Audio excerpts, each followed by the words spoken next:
Guys, dito sa amo ko guys, pag gusto mong kumain ng strawberry, nandito lang. Not a strawberry guys, it's a berry, I don't know. Pero in Arabic is tut. May asin.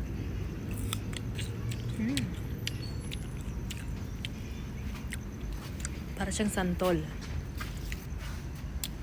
Hindi ko kasi makita kasi madilim. Pero masarap siya. Ayan. Ito. Hinog. Nagdala ko ng asin at saka bitsin.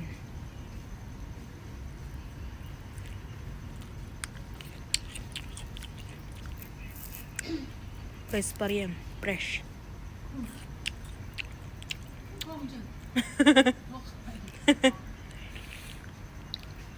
Magkamaingay te. Nagnanakaw tayo ng tooth.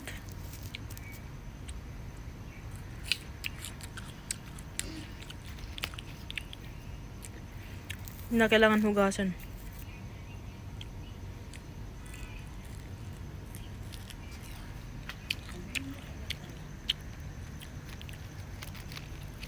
Lasa siyang santol.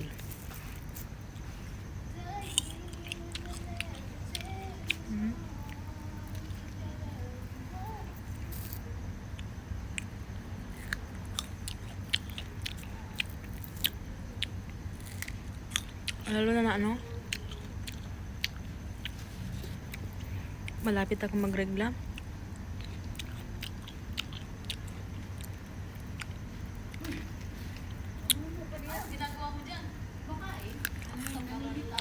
Masarap kumain ng maasim-asim. Kinakain mo na dyan, upod na. Kumaingay tayo kay makita tayo ni madam.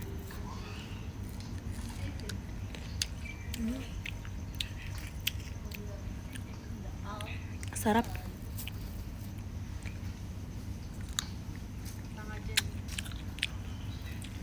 Nakikita mo ba yan?